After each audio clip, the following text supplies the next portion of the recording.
Mal-Partit Nazzjonalista taf fejn qiegħed għaliex il-Partit Nazzjonalista ħoloq aktar xogħol u xogħol aħjar pagi tajbin għalikom il-ħaddiema.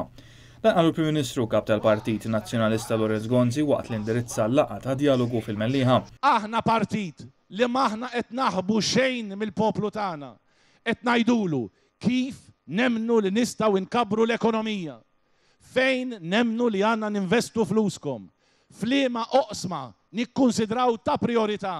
U semmejnijom il-ħolqien tax-xogħol. Semmejna l-edukazzjoni tagħna u ta' ulidna. U semmejna saħħitna. It-tlet oqsma importanti għalina l-koll. Dawn huma l-priorità tagħna. Il-protagonisti f'dan id-dialogu kienu l-ħaddiema tal-fabbriki li kellhom l-opportunità li jagħmlu l-mistoqsijiet tagħhom lill-Prim Ministru. Il-Prim Ministru semma l-fatt li l-Gvern Malti nomina l-Viċi Prim Ministru, Ministru tal-Affarijiet Barranin Tonio Boċ, bħala Kummissarju Malti fil-Kummissjoni Ewropea. U għall-riżenja ta' John Dalli kienet xokk għal pajjiż u għaldaqstant kien meħtieġ li tingħata tweġiba malajr kemm jista' jkun minħabba li din is-sitwazzjoni serja u l-Unjoni Ewropea dieħla fi żmien importanti hekk kif irid jiġi nnegozjat il-baġit tas-7 snin li ġejjin. Lorenz Gonzi qal li Tonio Boċ huwa persuna ta' integrità u ta' valuri u li żgur jista' jirrappreżenta lil pajjiżna f'kariga daqstant kbira u għolja. Din ikkariga l fuq mill-partiġjanizmu politiku u allura hemm bżonn li jingħata sinjal lil kulħadd u mhux se jibqa' viċi kap tal-Partit Nazzjonalista u dan sabiex jintrefa' il fuq mill-politika partiġjana. Il-Prim Ministru qal li permezz tal-ħidma tal-poplu Malti u deċiżjonijiet għaqlien tal-Gvern il-pajjiż mexa l quddiem.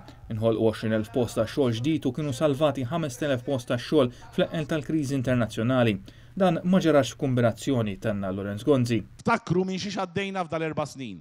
Araw pajjiżi oħrajn minn xi għaddejjin, imma araw ukoll l-għaqal tal-Partit Nazzjonalista fil-Gvern li wassal biex pajjiżna salvajna daw l-eluf ta' postijiet ta' xogħol u ħloqna postijiet ta' xogħol ġodda biex jilqgħu ġo fihom li żgħażagħ tagħna lil dawk illi mhux qed jaħdmu. Waqt il-laqgħa ta' dialogu l-Prim Ministru wieġeb mistoqsijiet ta' Charles Vella li jaħdem mal-kumpanija Farsens, Robert Tewma li hu impjegat ma' Nylon Knitting u Darren Dabono li jaħdem mal-kumpanija Seafert li staqsewh dwar il-ħidma tal-Gvern favur il-qasam tal-manifattura.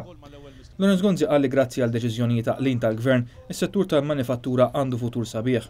Anke l-investiment fl-edukazzjoni kompla l-Prim Ministru għandu rabta intrinsika u rwol importanti għal futur tal-qasam tal-manifattura f'Malta u dan għaliex l-industrija għandha bżonn dejjem aktar ta' ħaddiema gradwati kemm mill-università kif ukoll mill-Lemcast. U għal daqstant il-messaġġ tal-Partit Nazzjonalista jibqa' wieħed ta' kuraġġ għaliex bilaqgħa li nelbu l-isfidi u nħoloq aktar xogħol u xogħol aħjar. Min-naħa l-oħra Muscat irid isir Prim Ministru iżda ma jridx jgħidlek x'se jagħmel jekk ikun Prim Ministru.